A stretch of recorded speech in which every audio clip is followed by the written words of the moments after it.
What's going on, everybody? Welcome into another episode of the Lakers Outsiders podcast. I am your host, Gary Kester. Man, it has been a while. It's been a while since we've done one of these. I recently started posting um, my own solo podcast that I've been doing along with UCast Studios on the iTunes channel. Um, so that's been a thing. But Honi Ahmadian joins me again for the first time in what, 4 months, Honi? It's been a while. Yeah, it's been quite a while since that time. A lot of crazy things have happened. Obviously, the Lakers are doing great. You're married to Daisy Ridley now. We both had the Popeyes chicken sandwich and haven't talked about it on a podcast. And there's a lot to catch up on. Yeah, I've had several Popeyes chicken sandwiches since the last time we recorded. Oh yeah, no, and yeah, I thank you for your kind words on my marriage to Daisy Ridley. I mean, that's like I still haven't like met her, but I mean, if she's held one of my tweets, like that's pretty much the same thing, right? I think that's better than getting an engagement ring to somebody. Like I'm thinking at a point when I'm ready to get married and I want to propose to somebody, I'm just going to print out like a book of my tweets, just give it to them and see if they'll say yes. And I can't imagine why they wouldn't. Well, first time, next time you see Rihanna, there you go. That's how you got to shoot your shot nowadays, man. Exactly. It's a new way to slide in the DMs. I'm still waiting on my tickets to the premiere of The Rise of Skywalker. Daisy, I'm still waiting on that. But yeah, I mean, it's crazy. It feels like a totally different era. Like when we last recorded, I think it was in August. So this is our first of the season. I apologize to you listeners about that. It was definitely not planned. And adulting sucks, basically. Let's just put it that way. School and adulting sucks. Yep. And our schedules have been crazy and haven't really lined up. And when they have, one of us tends to fall asleep. We have a knack of having our schedules line up at 1 a.m. Yeah, man. We just got to take our sleep when we can get it. I mean, we're both, pretty much, I mean, we're both married to celebrities. And we got Popeyes chicken sandwiches to eat.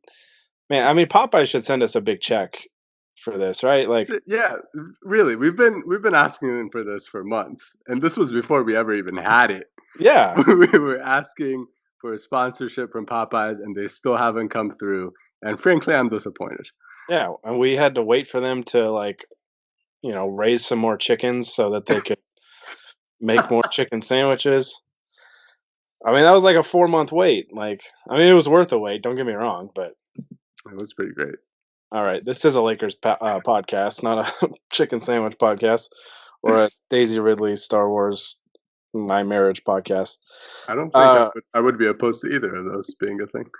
I mean, heck, when we get some more free time, maybe we'll just have like 3 or 4 different podcasts. We can just roll with that.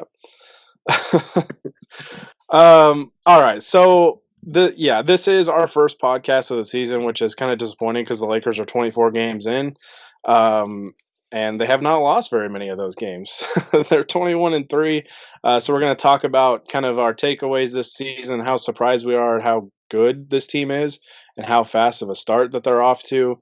We're going to talk about, I guess, some of the media naysayers, kind of the narratives that have gone around, and it's been a pretty fun roller coaster ride. And of course, we're going to talk about Alex Caruso. I mean, you just can't go without talking about the bald eagle, right?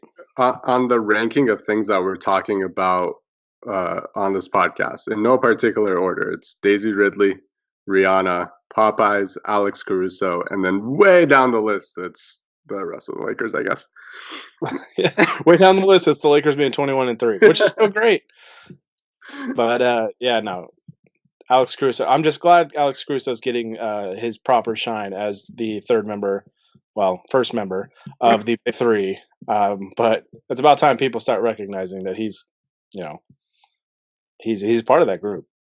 So, all right. Before we, I guess we've been kind of started. Before we really dive into talking about the Lakers here, as always, guys, be sure to subscribe to us on iTunes, on YouTube, Spotify, Podbean, all those major podcast platforms.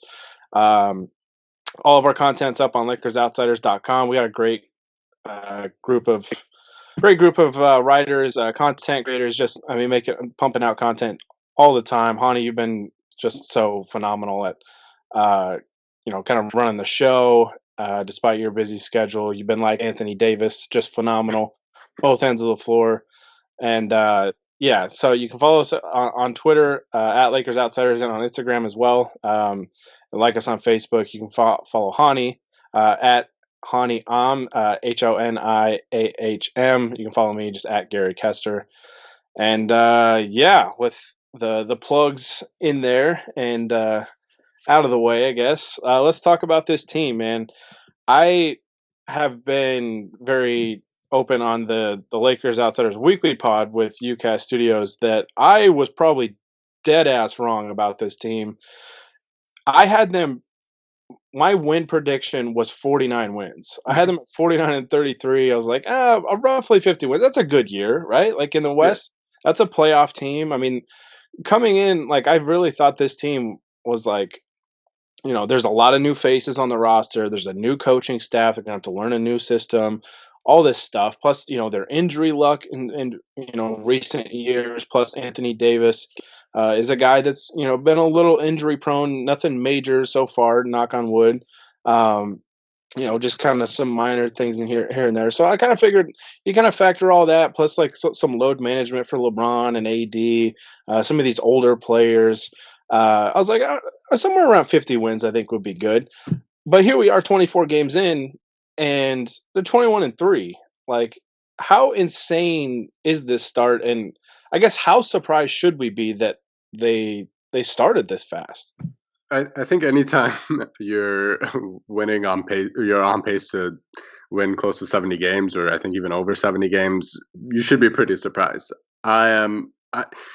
I was fairly optimistic about the Lakers coming into this year, but I did think, for all the reasons that you said and the rest that I thought they would be giving LeBron and AD, which I think still might happen later in the year.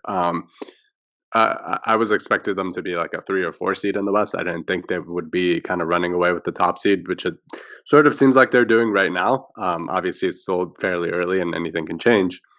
But yeah, it's a big testament, I think, to uh, more than anybody, I think Frank Vogel. I don't think we've talked enough collectively about how great of a job he's done, from kind of instilling that defense to start the year, winning games on the defensive end with their giant front court and getting things out of the guys on the perimeter, getting LeBron to play the best defense he has in 3 or 4 years.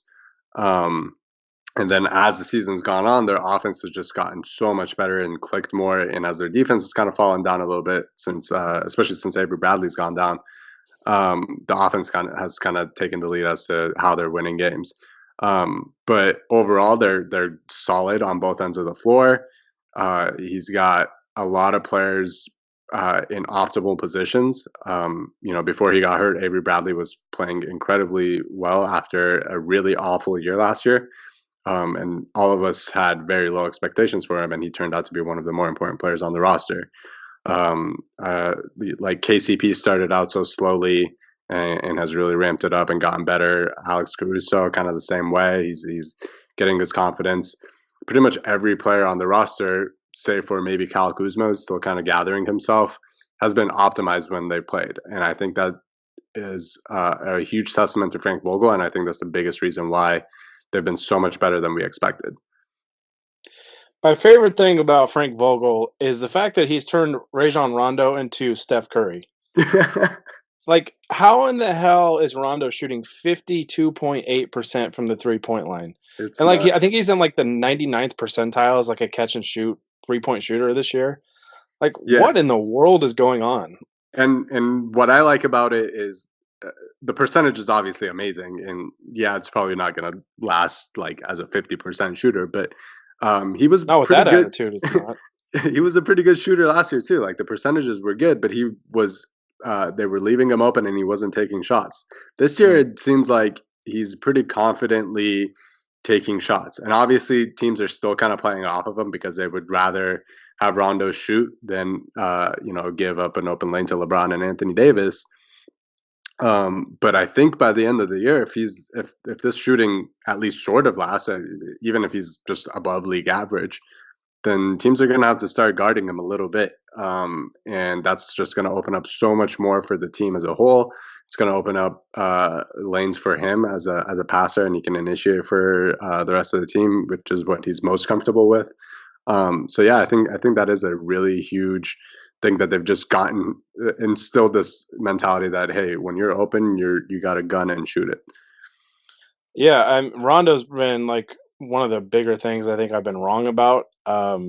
I had some optimism, because this team was going to be better than the team last year because they had two superstars, plus a guy like Danny Green, and I thought they upgraded the coaching staff pretty significantly. Hmm. Um, so I guess back to like the original question, I'm not. I guess I shouldn't be too surprised that they're starting so fast, but like you said, being on like a 70 win pace, I mean, yeah, like that's really, really surprising that because we looked I think we talked about this either like privately or individually or whatever. But this was kind of a common conversation going around like Lakers Twitter is that the way the Lakers schedule lined up, like there was a lot of opportunities at the Yeah. start of the schedule to really rack up a lot of wins.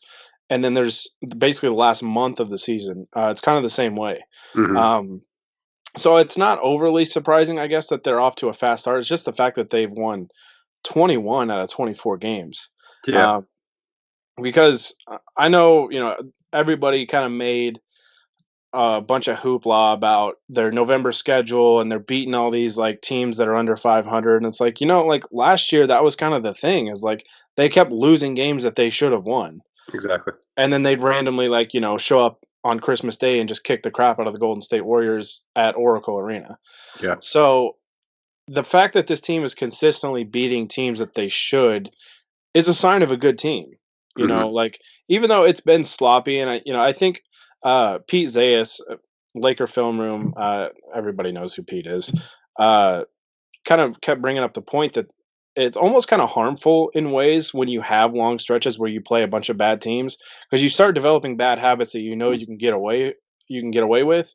Yeah. And then when you finally run into a good team and get smacked in the mouth, it's a little different it's harder to flip that switch and to just come back on a good team. And the Lakers found that out the hard way against the Dallas Mavericks last Sunday, 2 Sundays ago now. Um, and they just weren't able to recover. Yeah. And I think honestly that might have been like the best thing to happen for them here recently because they were Exactly. on a 10-game win streak. They were just rolling, and they were actually up at halftime in that game, and then just fell apart in the third quarter. But I think it was something that was good for them, and it just, I mean, the test that they've basically responded to, like this first, because everybody kept pointing to, oh, wait till December, they'll start losing games because the schedule gets tougher, and obviously it's still pretty early in December. What is this, December 10th that Yeah. we're recording this? Um, and they're only 5 games into December. There's only 9 games left in the month, so I mean it's a pretty good portion in there. But they're 4-1. They started 0-1, so everybody got to have their little aha moment where it was like, oh, they finally played a good team and they lost. Well, and then they went to Denver with half the team sick, basically, playing at high altitude. Anthony Davis was very sick. If you listen to him post game, like that poor guy, man, sounded like he was like down in Dayquil all day. Uh, yeah, they were. I mean, very sick. Controlled that game for the most part. It wasn't like a blowout, but they were leading that game for probably the vast majority of it.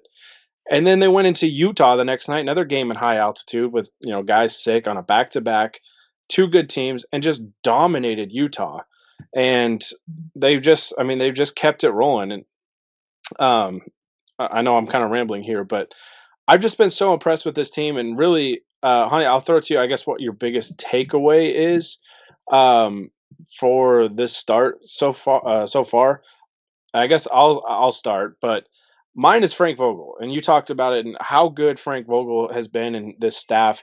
And I look at that Mavericks loss as a prime example of that, because I think a sign of good coaching is, a coach that can diagnose what happened, like why did we lose, what was wrong, and then not only like diagnosing the issue, but being able to fix the issue. And he did it, next game. Like the Lakers were crushed on. I mean, I know the final numbers didn't really reflect it, but the Lakers were crushed on the glass against Dallas. Like that was killing them, and Yeah. they were upset with the officiating, and they just kind of unraveled. But Dallas was just beating them to loose balls and creating second and third chance opportunities. And then against Denver, who's one of the better rebounding teams in the league, the Lakers kicked their ass on the glass. Yep. Like it was so impressive, and just the fact that they recognize, okay, this was an issue in the last game, let's correct it. They bounce back against a team that's very good at the same thing and dominated. So to me, the Lakers stumbling upon Frank Vogel, because it's very easy to forget now, like how that coaching search kind of unfolded, and Vogel wasn't really their first choice. But man, he's just been phenomenal, and I think we're finally actually, he did a great job in Indiana, less so in Orlando, but Orlando didn't have a lot of talent. But we're seeing what Frank Vogel can do with superstars, and it's just been beautiful to watch. Yeah. And my takeaway would be kind of tied into that, and it's a little bit of a cliche, but the championship sort of mindset that this team has had all year, from all the quotes about, yeah, sure, AD scored 50, but we've got our sights set on bigger goals, or the response that you talked about going into Denver with everybody sick in altitude after getting your ass kicked by the Mavericks, and then correcting the thing that killed you the most against Dallas, and really having an impressive showing. And then the next night going and beating, a Utah team that's struggling right now, but still a tough team, again on the road in altitude. Um, those kinds of like little moments I think have been really significant for this team. And Vogel is part of that. Other parts of it are a guy like LeBron, obviously, who's won 3 titles and has been the best player in the league for probably over a decade.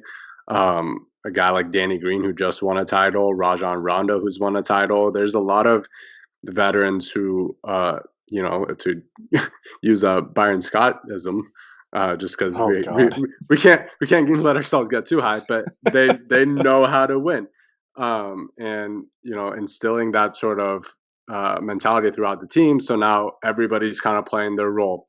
Being a star in your role has been a saying for Vogel all year. A guy like KCP is not doing too much. He's just scoring the ball, and when opportunities arise, he's throwing up lobs for Dwight and JaVale. A guy like Alex Caruso knows he's counted on to play good help defense, good perimeter defense, and then when he can get his in transition or on a defense that's not set, then he'll do that. A guy like Kyle Kuzma is not going crazy doing isolations. He's cutting off ball from LeBron. He's hitting 3-pointers. Um, Again, some of these guys have had their struggles at times, but other players have kind of picked up the slack for them, and they've really recovered and done a great job of getting better, just as the team has gotten better anytime it's had a poor showing. Yeah, and I mean another big takeaway too, and you kind of, I mean, alluded to it, just like getting so much value out of the other guys. KCP is like, to me, the big example, because I mean, he started the year and like the crowd went nuts when he made like his first basket, because he was struggling so much in those first couple games. And you even saw the shot of, in the Utah game, the first win of the year, like LeBron kind of talking to KCP right at the end of that game, and you could tell it was kind of one of those like heart to heart moments, like, hey man, we're gonna need you. Yeah. You got to step up and play better or whatever. Or I don't know what exactly he was saying to him, but ever since, I mean, Avery Bradley went down, KCP's just been phenomenal, and Avery Bradley's going to return to the lineup tomorrow at Orlando. It sounds like he's going to be on like a 20-minute or minute restriction. So I don't know if he's going to start or not. I don't know if they've said anything about that, or if he's just going to come off the bench for now or whatever, while they kind of ease him back in. But yeah, just like, I mean, this kind of goes back to Frank Vogel, because we all knew how good of a duo LeBron and Anthony Davis was going to be, right? Like Exactly. Yeah. in the offseason, like our offseason pods, we said it over and over. Like those two are the best duo in the league. And it's Yeah. no disrespect to Kawhi Leonard and Paul George, but like Anthony Davis and LeBron James coming into this year, that's two top five players. And Yeah. so far, all they've done is prove that. And Anthony Davis right now is like the runaway favorite for Defensive Player of the Year. LeBron is leading the league in assists by a pretty wide margin, and he's still scoring at like his normal rate. Anthony Davis, I mean, Davis and LeBron, I mean, are probably like two of the top 4 or 5 candidates for MVP right now, right? Yeah. Pretty close to it. Yeah. Yeah, and so you're getting that expected production. I mean, maybe even a little bit better. We'll talk about Anthony Davis in a little bit. But yeah, Vogel and this staff's ability to get the most out of the other guys, and I feel like Danny Green hasn't even played like consistently to his capabilities. Like I Yeah. think we're going to see Danny Green elevate his game in the playoffs. He typically does. He's certainly had his moments, but he's also had some games where like he doesn't shoot very well. Yeah. Um, but like these other guys, like you said, Avery Bradley. I mean, Avery Bradley, like Clippers fans, like crapped all over Avery Bradley last year for his play, and he didn't play. I mean, he didn't play very well with the Mhm. Clippers. Had was better with Memphis, and we kind of kept pointing to him during the offseason as like this is a guy that if he bounces back could be huge for the Lakers, and I liked the fit. The fact that he came into camp really in shape and talked about that weight loss and all that, and he's when he's been healthy, has played really really well and just understood his role and just playing these guys off of LeBron and AD and having and it's funny to talk about Danny Ainge, but like what he said in that interview with Rachel Nichols, um, basically having like a clear roster structure where like you have your two stars and then having the other guys understand their roles, I think has been so important for this team. And it's something that the Lakers didn't really have last year. Like they had LeBron, obviously LeBron's running the show, but then after that, it's like, who's that number two guy? Is it Ingram? Is it Lonzo? Is it Kuzma? Yeah. Like, nobody really knew. And plus, they were really young. And this team, like you mentioned earlier, has a lot of championship pedigree. Even a guy like Avery Bradley, I don't think he's won a title, but he's played in a lot of big games. A Mhm. lot of playoff games. Um, Dwight Howard's obviously been around a while, and his resurgence has been amazing to see. Yeah. But yeah, anyways, I'm rambling again. But Vogel's ability to get the most value out of the other guys to me is what has been the most impressive thing, because you've seen just a number of guys play really, really well, like in their roles. Dwight's one of those guys. Avery Bradley, KCP, Rondo's played extremely well. Alex Caruso didn't get like a huge opportunity to start the year, but like Vogel has kind of made that adjustment and understood what Caruso can bring, Mhm. and has given him plenty of opportunity since then. Yeah. So you can go down the list. I mean, there's just been so much to like about what Vogel has done and just maximizing this roster, which I still don't think is a perfect roster. I think there's still some things that they could probably address at the trade deadline, but his Mhm. ability to just get the most out of this roster I've just been blown away. Like I've been so impressed with Vogel, and I'm so happy that the Lakers kind of backed their way into finding a really, really good head coach. Yeah. I mean, it says a lot about him that we went however many minutes that we've gone so far, and we've almost barely even talked about LeBron James and Anthony Davis. Yeah. Like obviously those two are the biggest reasons for the success, but Vogel has done such a good job of just fitting all these pieces alongside those two that their jobs have been a lot easier.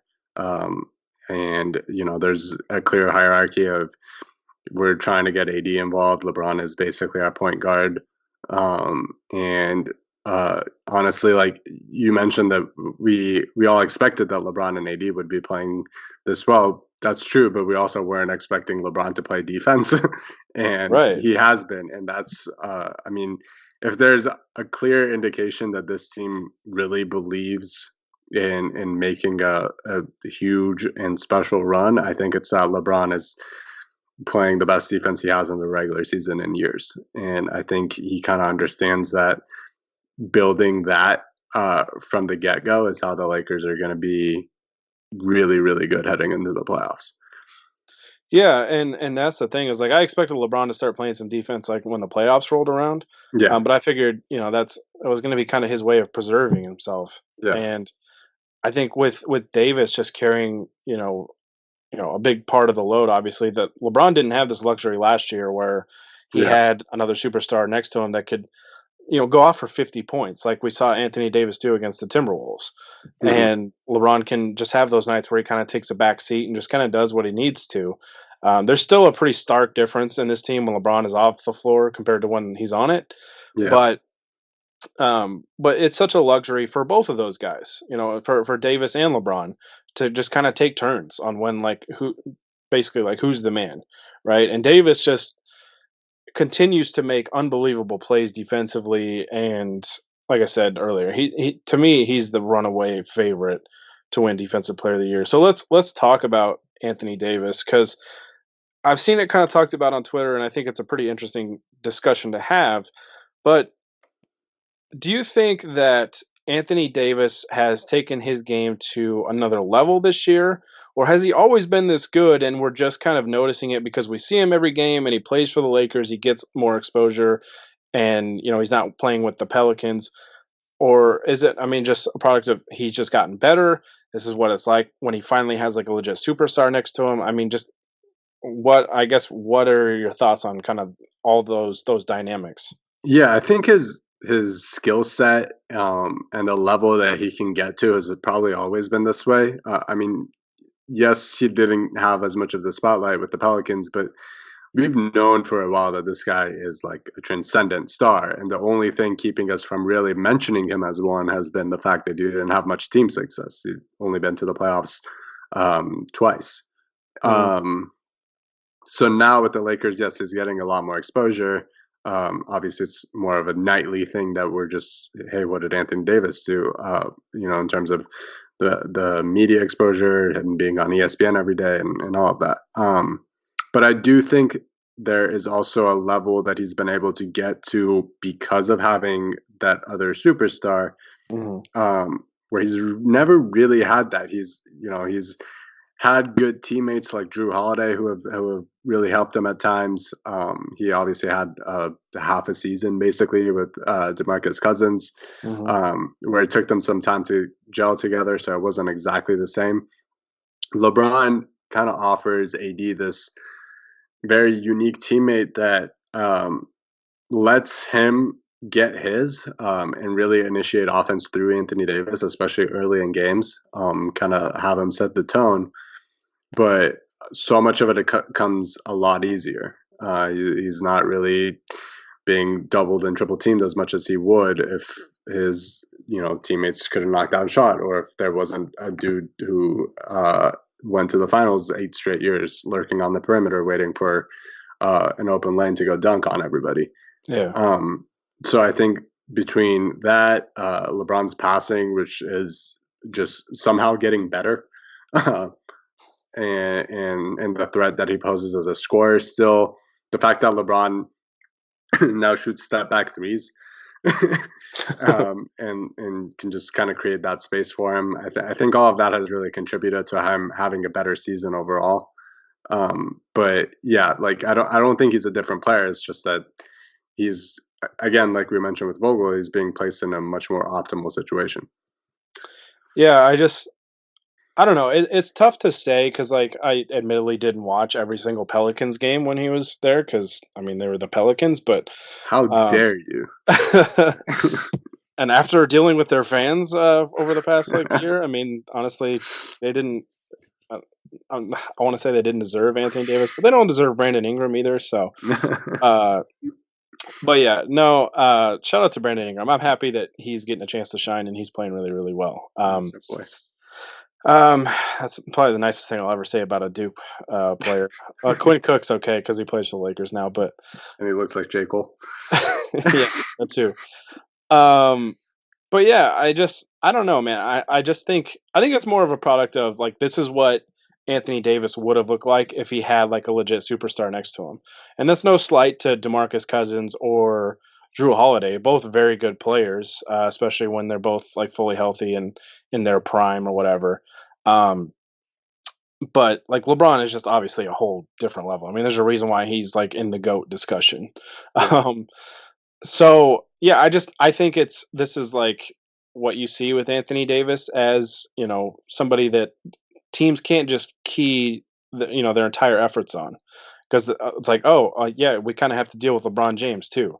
So the fact that he just kind of has that presence that can take so much burden off of him. And just, I mean, even when LeBron's just kind of taking a back seat, like teams still got to be, pay attention to him. They can't just be like, oh, well, LeBron's taking a back seat, so we'll just focus on Anthony Davis. 'Cause as soon as you do that, LeBron's just going to kill you. So, Yeah. uh, yeah, I think it's a product of, well, one, like we said, fantastic coaching. I think the coaching staff has done a phenomenal job, which is funny because it's like a lot of old school guys like you have Lionel Hollins, like Jason Kidd, Phil Handy.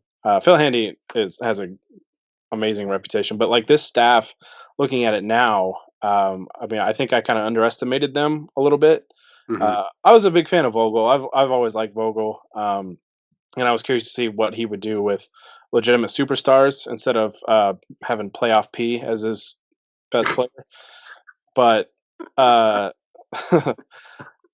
I've just been blown away with that, and I think I mean it's just gone really like it's been perfect. Like I don't know you could ask for much more besides being crazy and wanting 24-0.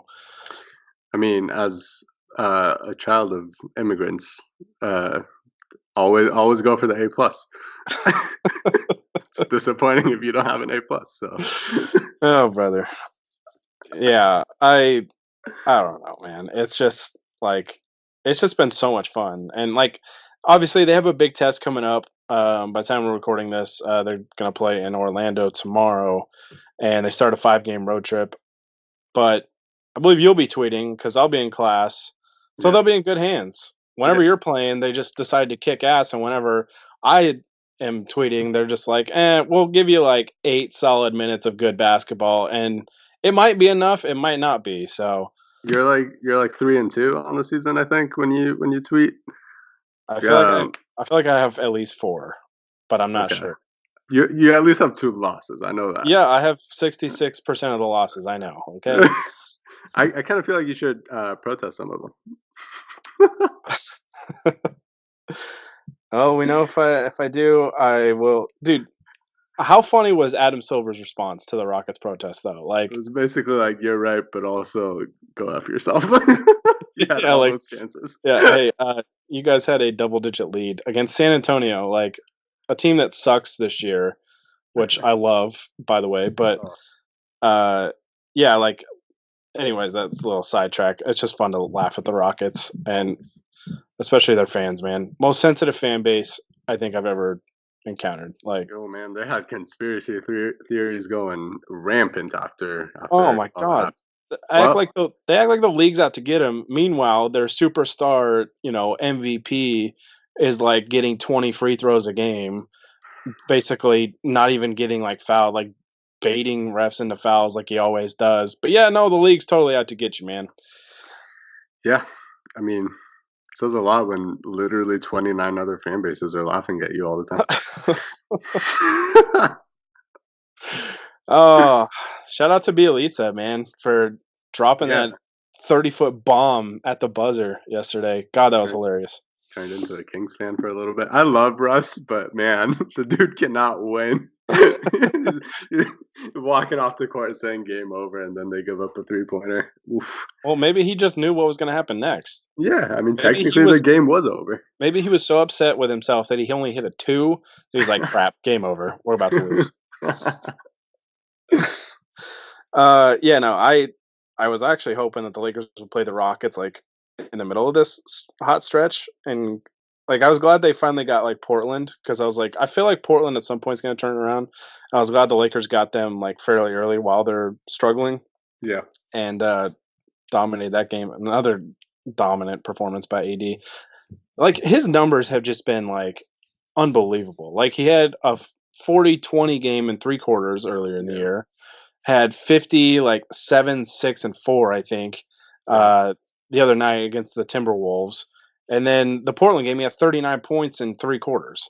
Yeah. So it's just like, yeah, Uh, just to get back to that, he's just been unbelievably good. Honestly, like he had a little bit of a slow start to the year offensively. Like one, they were posting him up way too much and making him ISO, and his jump shot wasn't falling. And I don't think his jump shot is necessarily falling at a much higher rate. It's gotten better, but like he's gotten so much more comfortable. That LeBron and AD 2-man game, whether it's in pick and rolls or whatever else, has just been working like crazy recently. So I think it's almost gone under the radar how insane, like you said, his numbers are. Like we all knew he was winning games defensively, but it's like you watch the games and then all of a sudden you're like, wait a minute, Anthony Davis is 30 points all of a sudden. It's like you don't even really realize it because he's getting them in such easy ways, whether it's like in transition, especially against the Timberwolves the other night. Kind of feel like he had 17 points in the first quarter. There's no way for me to know for sure right now, but I feel like all of them were in transition. Um, so he's getting a lot of easy buckets and just feasting on teams. Yeah, it's been pretty crazy, man. Like just I don't know, just everything that he's been able to do. It's just been it's been wild. It's been really wild. So hopefully that continues, and hopefully the Lakers will just continue to rack up these wins, especially in December, because then at that point, I mean, I don't know what else anybody can say. Like, where do like the Lakers skeptics go after if the Lakers roll through this December schedule? Like, what becomes the narrative? It's so weird to me because, first of all, I immediately despise anybody that brings up like strength of schedule stats. Like, here's the win percentage, or here's how many above 500 teams they've beat. Those numbers change literally daily because teams are playing each other.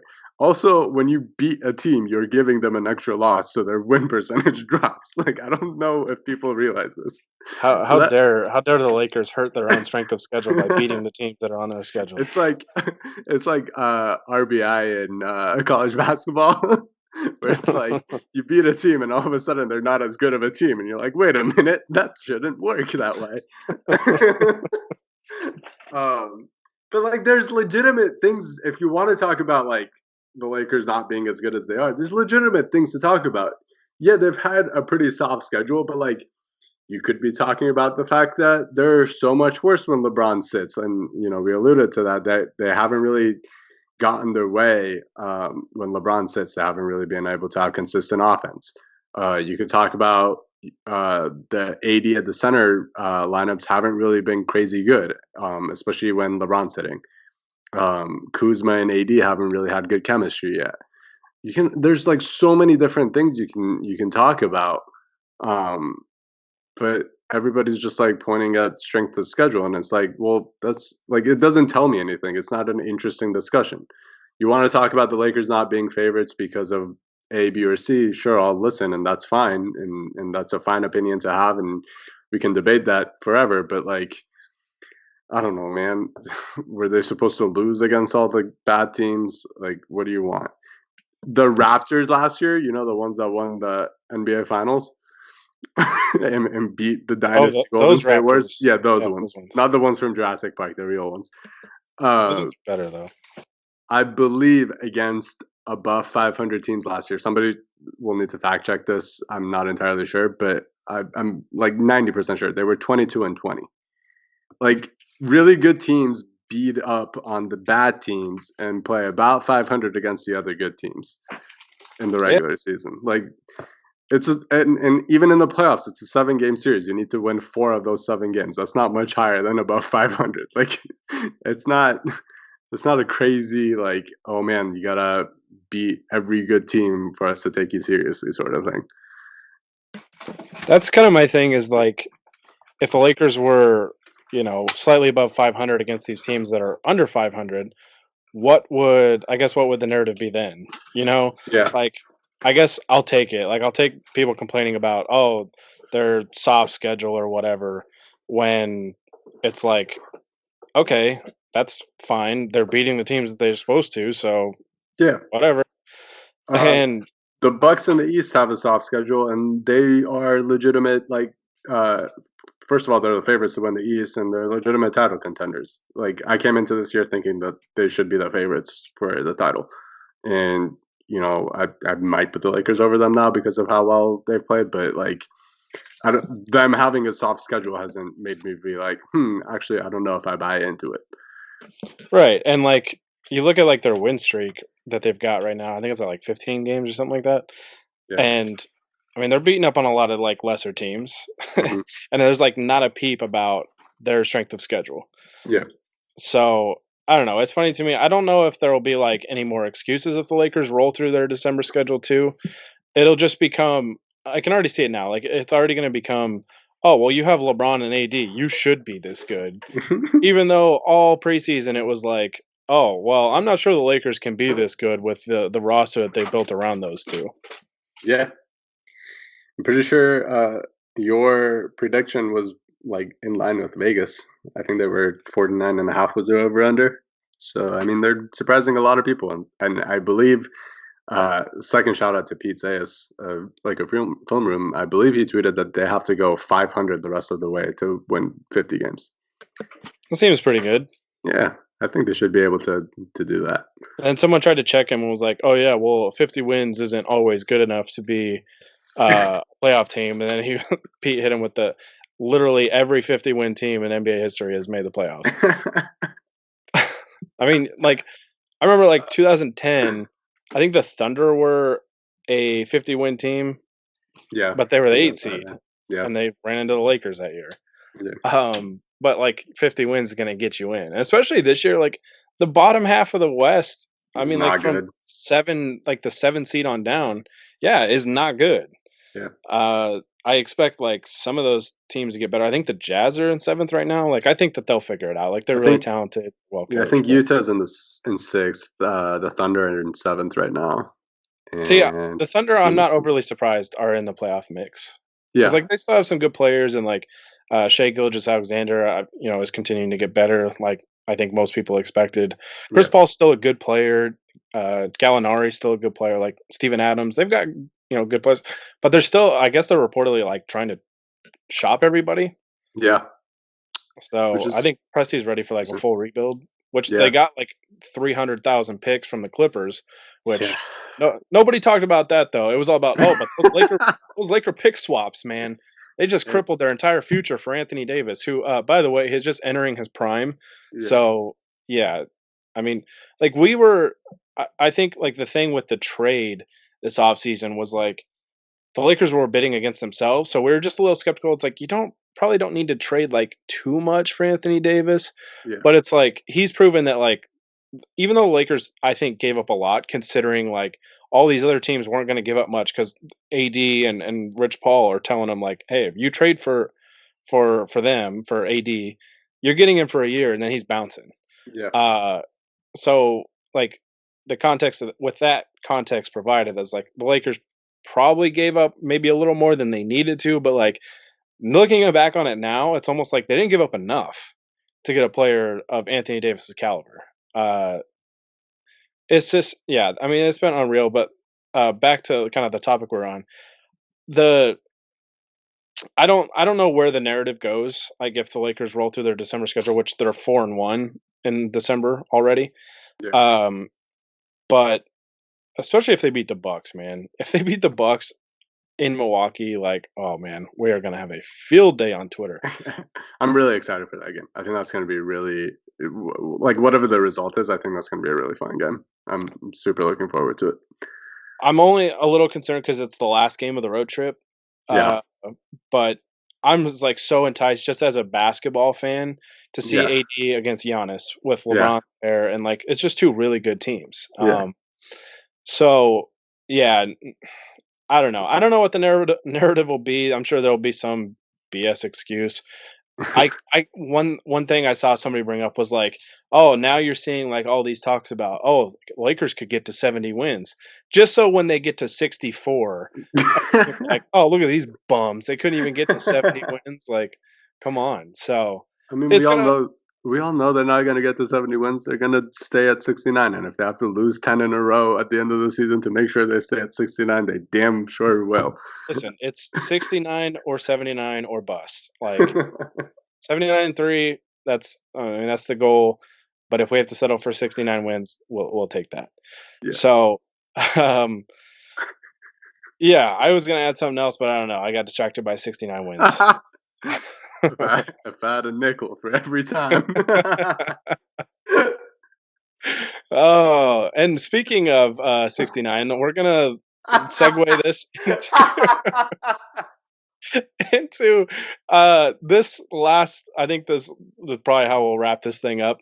Uh, this segment, Hani, I didn't really fully sign off on this, but you're gonna do something, and I'm not 100% sure exactly what it is. I kind of have the basic idea, and I'm a little scared, but I'm gonna let you explain what we're gonna do next.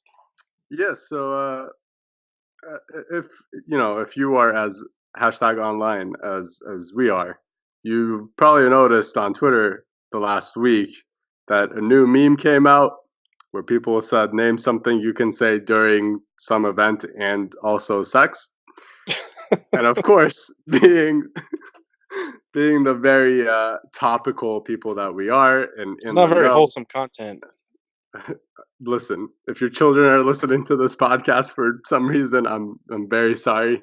This is Um, Lakers Outsiders After Dark, so put the earmuffs on. this might be our first explicit warning podcast. I don't know if we've had one. We've definitely like sworn on this podcast a lot, but I don't know if they've Yeah, actually given I've us had drunk Anthony Irwin on this podcast several times, so there's been some swear words.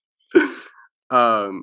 But yeah, so we of course asked our followers to name something you can say during a Laker game and sex, and they came through. And I'm gonna try to read these without laughing too hard because they're supposed to be very seductive. This is gonna be interesting. So the first one comes from Chris at Stick to Selfies, and the tweet is, "Do we really need Rondo?" What? Our second one comes from friend of the show at Master Rad Snappa with, "Sorry, I don't believe in load management." Good God. Next one, this is going to be our third shout out to Pete from Edwin Garcia. "What's up, Laker fans?" Oh my God. Oh my God. This is terrible. From Powerful Tig-O at Adam Doy Odyssey. Adam D Odyssey, sorry. It's hard to read. "We about to make it clap like Worthy." Shout out to James Worthy. Oh wow. Now we're getting into the real ones. From at the Doc Mamba. "When Alex Caruso is on the floor with LeBron and AD, the Lakers are plus 40.4. Not sure if that stat is still accurate. And finally, our winner of this non-existent contest, from at Oliera Lakers. "I feel more confident with two bigs inside." Yeah, we're done. We're I don't even know how you continue after that.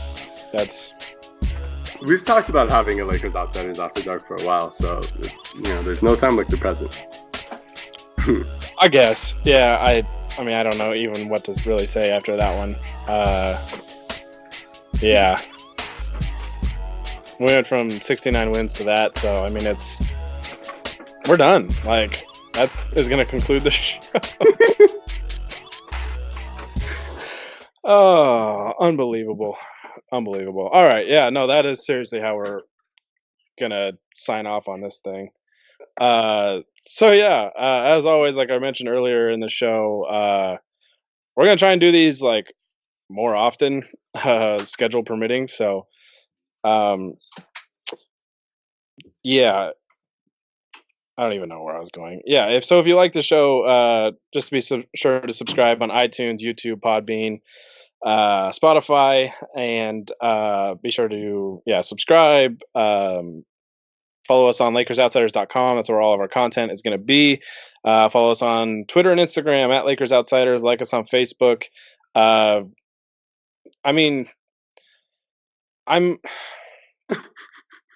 I'm still a little. I don't want to say shaken, but like scratching my head. Yeah, Like our first podcast back, and that was the direction that we went in. I mean, I think it's a sign of the podcasts that are yet to come. Daisy Ridley's gonna divorce me after this, man. It was Or good. It was a good run. yeah, I mean, listen, you can't win them all. Um, but I'm optimistic. She might really be into that. She might really be into reading off Alex Caruso's team stats. Only one way to find out. Okay, yeah, that's gonna do it. This worked out pretty well time wise. I feel like we could have talked probably for hours about a good Laker team because NBA Twitter was not ready for a good Laker team, and this Oh yeah, might be a great Laker team. Like if the Lakers win the title, they might just have to shut Twitter down. this is the first good Lakers team in the Twitter era. I'm Yeah, I'm so pumped up about this. It's like hilarious. their championship tweet, like in 2010, had like a period at the end. Like there Nobody was uses punctuation anymore. there was like no excitement at all in the tweet, and it's just like, dude, yeah. So uh, it's amazing, man. It's amazing, and hopefully next time we're on here, we're talking about this win streak continuing. Because every time they lose a game so far, they've won at least 7 games after. So uh, to be determined if that streak continues. But Hani, thanks for jumping on. I want to congratulate both of us on not only our marriages to our celebrity wives, chicken sandwiches from Popeyes that we've eaten now, and not falling asleep before we recorded this podcast. I mean, I technically did, but it was a power nap, so uh, we're good. We're Yeah, good. we'll count that. Yeah, this is a monumental night for both of us. Yep, I can sleep happy now. I mean, I was gonna sleep happy anyways, but yeah. All right. Well, thank you guys so much for listening. We will try and probably take some questions, maybe on the next pod or one of the soon to be pods. We just had a lot to catch up on this Yeah. one. So thank you guys so much for listening again. We really appreciate the support. And until next time, with Honi Ahmadian, this is Gary Kester with the Lakers Outsiders signing off. Shout out to AC Green.